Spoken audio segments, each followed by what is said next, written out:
அடுத்ததாக நாவல் குறித்து பேச வராங்க ராஜேஸ்வரி. தர்மபுரியிலிருந்து கிளம்பி சென்னை பிஎஸ்டபிள்யூ மற்றும் எம்எஸ்டபிள்யூ ஆகிய பட்டப்படிப்பில் தங்கப்பதக்கம் பெற்றவர்.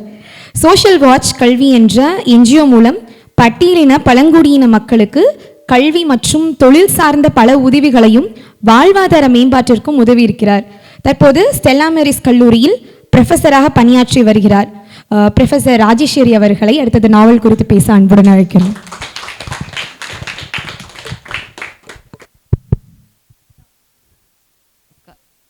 நடந்துட்டே பேசலாம்னு நினச்சேன் நான். நீங்கள் என்னடானா உட்காந்து பேச சொல்லுது.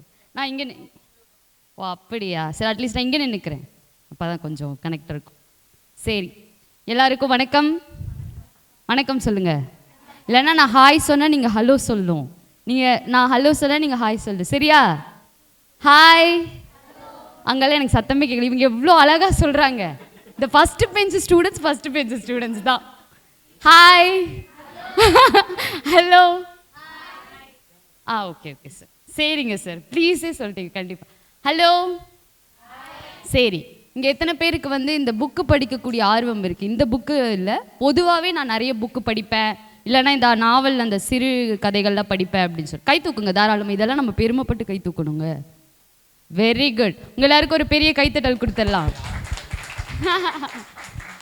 சரி, அதையும் தாண்டி மிக முக்கியமான ஒரு விஷயம் உங்ககிட்ட சொல்லணும் அப்படின்னா, இந்த மாதிரி ஒரு கலந்துரையாடல்கள் இந்த சமூக பிரச்சனைகள் பற்றியும் சமூக பார்வைகள் பற்றியும் அப்புறம் இந்த வேறு ஏதாவது இந்த ஆர்வங்கள் குறித்தும் இப்போ நடக்கக்கூடிய நம்ம நாட்டில் நடக்கக்கூடிய நம்ம ஊரில் நடக்கக்கூடிய விஷயத்தை பற்றியும் பேசுகிறதுக்கு வரக்கூடிய மக்கள் அப்படிங்கிறது ரொம்ப ரொம்ப கம்மி.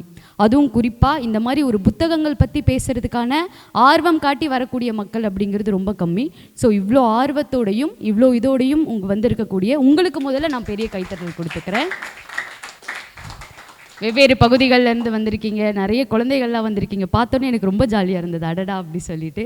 ஸோ எல்லாருக்குமே வணக்கம். என்னோடய பேர் ராஜேஸ்வரி. அவங்க சொன்ன மாதிரி என்னை பற்றி ஒரு சின்ன அறிமுகம் நானும் கொடுத்துட்றேன். சமூக கண்காணிப்பகம் தமிழ்நாடு அப்படின்னு சொல்லிட்டு ஒரு ஆர்கனைசேஷன் இருந்தது. அது எஸ்சி எஸ்டி மக்கள்னு சொல்லக்கூடிய நாங்கள் ஆன்றோர்னு அழைச்சோம். ஸோ அவங்கள நாங்கள் தலித்து, அப்புறம் ஒடுக்கப்பட்டவர்கள், தாழ்த்தப்பட்டவர்கள், அல்லது வேறு என்னது ஓரங்கட்டப்பட்டவர்கள், ஒதுக்கி வைக்கப்பட்டவர்கள் அந்த மாதிரி பயன்படுத்தாமல் நாம் அவங்கள ஆன்றோர் அப்படின்னு பழங்குடி, ஆதிவாசி, காட்டுவாசி அப்படிலாம் சொல்லுவாங்க. ஸோ அந்த மாதிரி இல்லாமல் அவங்கள நாங்கள் கவர்மெண்ட்கிட்டே அதை ப்ரப்போஸ் பண்ணி வச்சோம். இந்த மாதிரி நீங்கள் பயன்படுத்துங்க, மக்களுக்கு அவங்களுக்கான அங்கீகாரத்தை கொடுங்க, அதிகாரத்தை கொடுங்க, ஒரு மரியாதையை கொடுங்க அப்படி சொல்லிட்டு. ஸோ அந்த மாதிரி மக்கள், பெண்கள், குழந்தைகளுக்காக என்னென்ன நலத்திட்டங்கள்லாம் இருக்குது அதை குறித்து வேலை செஞ்சுட்டு இருந்தேன். இப்போ கல்லூரியில் வேலை செஞ்சுட்ருக்கேன். ஸோ இப்போ இந்த மாதிரி நிறைய மக்கள்கிட்ட போய் சந்திச்சிருந்திருக்கேன். அதோட உணர்வும் அப்படி இந்த புத்தகம் படிக்கும்போது என்னோடய வாழ்க்கையில் நடந்த நிறைய விஷயங்களும் எனக்கு ரொம்ப கனெக்ட் ஆச்சு. அதனால தான் இந்த புக்கை பற்றி கேட்டோடனே கண்டிப்பாக இன்னொரு டைம் முன்னாடி இது பண்ணியிருந்தாங்க, ஆனால் இந்த டைம் நான் கண்டிப்பாக வரேன் அப்படின்னு சொல்லி வந்திருந்தேன். ஸோ அதுக்காக மிக்க நன்றி என்னை இன்வைட் பண்ணதுக்காக. இந்த புக்கில் மேமை ஃபஸ்ட்டு பேச விட்டதுக்கு நான் ரொம்ப தேங்க்யூ சொல்லணும். ஏன்னா நான் இங்கே உட்காந்துட்டு இருந்தப்போ இந்த புக்கு ஃபஸ்ட்டு டிராஃப்ட்டு அந்த பிடிஎஃப் ஃபஸ்ட்டு இந்த புக் எழுதுவாங்க இல்லையா, அப்போ அந்த காப்பியை நான் படித்தேன். அதில் படித்து அது ஒரு 6 மாதம் இருக்கும், 6-7 மாதம் ஆகிடுச்சு. அந்த பேர் எல்லாமே மறந்துடுச்சு. மேம் சொன்னாங்க இல்லையா, அஞ்சலி கோபால், ஒரு ஆள் அங்கே ஏதோ குடிச்சிட்டு படுத்துட்டு இருப்பா, அது ஒரு பொம்பளை தோளில் போட்டு எடுத்துகிட்டு போய் அங்கே போடுவாங்க. எனக்கு அது மட்டும்தான் மைண்டில் இருந்தது. அவங்க பேர் எனக்கு சரியாக ஞாபகம் இல்லை. ஆனால் மேம் செஞ்சு ஆமாம், அந்த படுத்துட்டு இருந்தது கோபால், தூக்கிட்டு போனது அஞ்சலி, கரெக்டு. அதுக்கப்புறம் அந்த பேருங்களும் அப்படி தான். முத்து அவங்களோட பேர் நல்லா ஞாபகம் இருந்தது. அப்புறம் நிறைய முக்கியமான பேர்கள் இருந்தது. ஆனால் மிக முக்கியமான கேரக்டரோட பேரும் மேம் அப்படியே நீங்கள் நல்லா ஸ்நாக்ஸ்லாம் அப்படி டீலாம் குடிச்சிட்டு அப்படியே கதை கேட்டுட்டு இருந்தீங்களா, மேம் அப்படியே கதை அந்த புக்கு அப்படியே கதையாக சொன்னாங்க. அதில் பார்க்கும்போது அடடா இவங்களை ஃபஸ்ட்டு பேச விட்டு இதுதான் கரெக்ட், அப்போ தான் அடுத்தடுத்து பேச வரவங்களுக்குலாம் கொஞ்சம் ஈஸியாக இருக்கும் அப்படி சொல்லி தோணுச்சு. ஸோ அதுக்காக மிக்க நன்றி மேம். சரி, இப்போ நாம் புத்தகத்துக்குள்ளே போகலாம். ஸோ 2-3 விஷயங்கள் நான் ஒரு கொஞ்ச நேரம் தான் பேசுவேன். ஸோ அந்த கொஞ்ச நேரமும் என்கிட்ட நீங்கள் கேட்டுக்கோங்க. கடைசி ஏதாவது நான் பேசுகிறதுல கேள்விகள் இருந்தாலும் நீங்கள் கேட்கலாம், அல்லது உங்களோட சஜஷன் இருந்தாலும் சொல்லலாம், நானும் கற்றுப்பேன். ஓகேயா? ஓகே. ஸோ இந்த புத்தகத்தில் நிறைய முக்கியமான விஷயங்கள் பேசியிருந்தாங்க. அதில் குறிப்பாக இந்த 2 விஷயத்தை மையப்படுத்தி பேசுகிறாங்க. யாருமே ஒரு நாவலை தன்னோட கற்பனை கதையிலேருந்து மட்டுமே தான் எழுதுவாங்க. ஆனால் ஒரு கற்பனை கதையோட தான் ஃபீல்டுக்கு போய் எடுத்த அந்த தரவுகளையும் வச்சு பண்ண ஒரு முதல் நாவல் நான் படித்தது இதுதான். ஏன்னா இப்போ நாம் ஆர்டிக்கல் இப்போ நானே கூட ஏதாவது ஒரு 4 பேஜுக்கு ஏதோ ஒரு நடந்த விஷயத்தை பற்றி எழுதுகிறோம் அப்படின்னா நாம் எப்படி எழுதுவோம்? ஓகே, யாரோ சொன்னதை வச்சு, நம்ம நியூஸில் படித்ததை வச்சு, இல்லைன்னா வேறு யாரோ எழுதின எதையோ வச்சு இது எல்லாத்தையும் கலந்து ஏதோ ஒரு கலவையாக கொடுப்போம். ஆனால் நேரடியாக அந்த களத்துக்கு போய் மக்கள்கிட்ட அந்த பேசி அதில் எவ்வளோ பஞ்சாயத்து இருந்தது எல்லாமே வந்துட்டு ஷேர் பண்ணியிருந்தாங்க. ஸோ அந்த பஞ்சாயத்து எல்லாத்தையும் மீறி அங்கே போய் எல்லாருக்கூடயும் உட்காந்து பேசி நேரடியாக போய் அந்த தரவுகளில் வர்றது வந்துட்டு அதுதான் வந்துட்டு உண்மையான ஒரு விஷயம். மற்றவங்க சொல்லி வாங்குறத விட நம்ம நேரடியாக போய் நம்ம பார்த்து அந்த மக்கள்கிட்டேருந்து கேட்குறது அப்படிங்கிறது தான் வந்துட்டு மிக முக்கியமான விஷயம். அந்த விஷயம் அவங்க பண்ணாங்க. அதை வச்சு இதோ நம்ம வந்துட்டு இதோ அங்கே இப்படி நடந்தது, அவங்க இப்படி சொன்னாங்க அப்படின்னு சொல்லிட்டு நம்ம இந்த புக்கில் எழுதணும் அப்படின்னா யாருமே வாங்கி படிக்க மாட்டாங்க. அது ஒரு எப்படி சொல்கிறது, அது இந்த ஆர்டிக்கல் இந்த டாக்குமெண்ட்ரி இது மாதிரி போயிடும். அதுவே ஒரு ஹீரோ வந்து இப்படி பண்ணார், அவர் வந்து இப்படி அடித்தார், இப்படி வந்துட்டு போட்டு இது பண்ணார், திட்டினார், ஒரு வில்லன் இருந்தாங்க, ஒரு காமெடியன் இருந்தாங்க, இப்படிலாம் சொல்லும்போது தான் அந்த புக்கு வந்துட்டு இன்னும் வந்துட்டு எல்லாருக்கும் வந்துட்டு போகும். ஸோ அந்த விஷயத்தை வந்துட்டு பயன்படுத்தி அதில் இந்த விஷயங்களில் எங்கெங்கே உள்நிலைக்க முடியுமோ, இந்த 2 விஷயத்தை மட்டும் கிடையாது. ஸோ நிறைய இந்த சமூக பிரச்சனைகள் தான் சின்ன வயசுலேருந்து பார்த்த விஷயங்களாகவும் இருக்கலாம், அல்லது மற்றவங்க பகிர்ந்த விஷயங்களாகவும் இருக்கலாம்.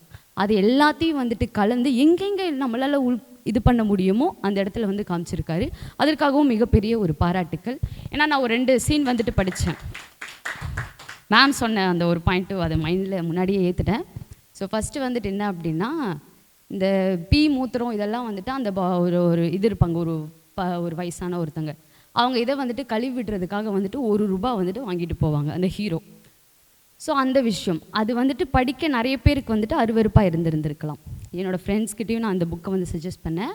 அவங்களுமே வந்துட்டு படிச்சுட்டு என்ன இப்படி எழுதியிருக்காங்க, இப்படியுமா இருப்பாங்க அப்படின்ற கேள்வி ஒன்று வந்தது. அப்புறம் மேம் சொன்ன மாதிரி வசை சொற்கள் அது வந்துட்டு ரொம்ப நிறையவே இருந்தது. அதை நானும் வந்து அக்செப்ட் பண்ணிக்கிறேன். ஆனால் இந்த புக்கை படித்து இது பண்ணுற நம்ம இது இருக்குது, நான் இந்த இதுக்காக சொல்லலை. ஆனால் இந்த வசை சொற்களை ஒவ்வொரு நாளும் ஒவ்வொரு மணி நேரமும் நிறைய கிராமத்தில் அவங்க வாங்கி வாழ்ந்து பழகி வாழ்ந்துட்டுருக்காங்க. அப்போ அது அவங்களுக்கு எவ்வளோ பெரிய தாக்கத்தை ஏற்படுத்தும் அப்படிங்கிறதும் எனக்கு ஒரு பெரிய ஒரு கேள்வியாக இருந்தது. அந்த வேலை செஞ்சுட்டு வர்றது மற்றவங்களுக்கு இப்படிலாம் இருக்காங்களா அப்படின்ற மாதிரி இருக்குது. அதே மாதிரியும் இவ்வளோ இது பேசுகிறது நம்மளுக்கு ஒரு 2 நிமிஷம் அந்த படிக்கிறப்ப எனக்குமே வந்தது, சின்ன இப்படி இருக்குது அப்படி சொல்லிட்டு. அவ்வளோ கெட்ட வார்த்தை, ரொம்ப ரொம்ப பெரிய கெட்ட வார்த்தைகள் எல்லாமே இருந்தது. ஆனால் அவ்வளோ ஒரு பெரிய கெட்ட வார்த்தை 2 நிமிஷம் படிக்கிற நமக்கு இப்படி இருக்குன்னா அதை டெய்லியும் கேட்டு ஓகே அவங்க திட்டுறத அவங்களுக்கு அது கோபம் வராது. ஓகே இது ஒரு போடா அப்படின்ற சொல்கிற மாதிரி தான் அந்த பெரிய கெட்ட வார்த்தையுமே, போடி அப்படின்ற மாதிரி தான் அந்த பெரிய கெட்ட வார்த்தையுமே. அப்போ அவங்களுக்கு அது எப்படி இருக்கும் அப்படிங்கிறத பாருங்கள். ஸோ அந்த விஷயம். அதுக்கப்புறமா வந்துட்டு நிறைய கேரக்டர்ஸில் மேம் சொல்லியிருந்தாங்க. அதே மாதிரி அந்த கேரக்டருக்கு ஒரு கேரக்டருக்கு ஒரு வேலை கொடுத்துருந்துருப்பார். அது ரொம்ப முக்கியம். ஸோ இவங்க வராங்க, அந்த கேரக்டர் சும்மா இப்படி நடந்து போகிறது அப்படி கிடையாது. அவங்க மூலமாக ஏதோ ஒரு முக்கியமான ஒரு கான்ட்ரிபியூஷன் அந்த கதைக்கு வந்து இருந்திருக்கு. ஸோ அந்த விஷயம் வந்துட்டு ரொம்ப ரொம்ப பாராட்டப்பட வேண்டிய ஒரு விஷயம். அது போக வந்துட்டு இந்த புத்தகங்கள் வாசிக்கிறது வந்துட்டு நான் நிறைய புக்கு படிப்பேன். இங்கிலீஷ் நாவல், தமிழ் நாவல், அதெல்லாமே நிறைய படிப்பேன். ஃபிக்ஷனு, காமெடி, ரொமான்ஸ் அது எல்லாமே வந்துட்டு படிப்பேன். ஸோ ஒரு புக்கை வந்துட்டு நான் எடுத்தேன் அப்படின்னா இந்த ஃபஸ்ட்டு ஒரு 4-5 சாப்டர் வந்துட்டு ஒரு நாளில் படிப்பேன். அடுத்த ஒரு 10-20 பேஜஸ் வந்துட்டு 2-3 வாரங்கள் ஆகலாம். அப்புறம் அந்த கடைசியாக வரும் கூட இல்லையா அந்த பத்தி, அது வந்துட்டு ஒரு நாள் இல்லைன்னா ஒரு சில மணி நேரத்துங்களில் முடிச்சிருவேன். இந்த புக்கு வந்துட்டு இந்த மாதிரி டிராஃப்ட் இருக்குது, நீங்கள் கொஞ்சம் அணிந்துரை எழுதி கொடுத்தா கொஞ்சம் இதுவாக இருக்கும் அப்படி சொல்லி கேட்டாங்க. சரி நான் பார்க்குறேன் அப்படின்னே வந்து போயிட்டு இருந்தது. அதுக்கப்புறம் ஒரு நாள் எடுத்து உட்காந்து ஒரு நல்ல இந்த மாலை பொழுது இந்த மாதிரி எடுத்து உட்காந்து சரி படிக்க ஆரம்பிக்கலாம் அப்படி சொல்லிட்டு ஸ்டார்டிங் ட்ரபிள் வேறு எனக்கு. அதனாலேயே ரூமில் புக் இப்படி வச்சுருவேன். அது பார்க்கும்போது ஓகே படிக்கணும், இப்படி போயிடுவேன், படிக்கணும், இப்படி போயிடுவேன், அப்படி இருக்கும். ஸோ இந்த புக்கை எடுத்து நான் இப்படி உட்காந்து அது அந்த ஃபஸ்ட்டு பேஜ் ஆரம்பிக்கிறேன். அது ஆரம்பித்த உடனே அது அப்படியே போயிட்டுருக்கு. லாஸ்ட்டாக எனக்கு ஒரு ஃபியூ பேஜஸ் இருக்கும்போது நான் ஹாஸ்டலில் இருக்கேன். என்னோடய ஃப்ரெண்டு வந்து சாப்பிட போகலான்னு கூப்பிட்றாங்க. அப்போ தான் எனக்கு தெரியுது நான் தொடர்ந்து படித்த ஒரு புக்கு அப்படின்னா அது இந்த புக்கு தான் அப்படின்னு சொல்லி. அதுக்காகவே என்ன உட்கார வச்சுருக்காங்க அந்த இடத்துல, நீ எங்கேயும் வந்துட்டு போகாத, இங்கே உட்காரு அப்படின்னு சொல்லிட்டு உட்கார வச்சு படிக்க வச்சுருக்காங்க. அதுக்காகவும் பெரிய இது. அப்புறம் நிறைய இன்சிடென்ட்ஸ் எல்லாமே வந்துட்டு எனக்கு கனெக்ட் ஆகிற மாதிரி இருந்தது. என்னோடய வாழ்க்கையில் நடந்த ஒரு சில, என்னோடய ஊரில் நடந்த ஒரு சில விஷயங்களை குறித்து என்னை அந்த இடத்துல எடுத்துகிட்டு போன மாதிரி இருந்தது. ஸோ அந்த எடுத்துகிட்டு போன விதம் தான் வந்துட்டு என்னைய அந்த புக்கை வந்துட்டு அவ்வளோ ஒரு ஸ்ட்ரெச்சில் ஃபுல்லாக வந்துட்டு வாசிக்க வச்சுருக்கு. ஸோ இந்த மாதிரி ஒவ்வொரு புத்தகங்கள் இருந்தாலும் சரி, ஒவ்வொரு பிரச்சனைகள் இருந்தாலும் சரி, அது என்ன நடக்குது அப்படிங்கிறத நம்ம படித்து மற்றவங்களுக்கும் ஷேர் பண்ணணும். அதே மாதிரி வந்துட்டு மற்றவங்களுக்கும் தெரியப்படுத்தணும், நம்ம வியூஸை சொல்லணும், அங்கே என்ன நடந்தது அப்படிங்கிறத சொல்லணும். ஸோ இதன் மூலமாக தான் வந்துட்டு நாமளும் கற்றுப்போம், மற்றவங்களும் கற்றுப்போம். அண்ட் ஒரே ஒரு விஷயம் மட்டும் கடைசியாக சொல்லிட்டு நான் கிளம்புறேன்.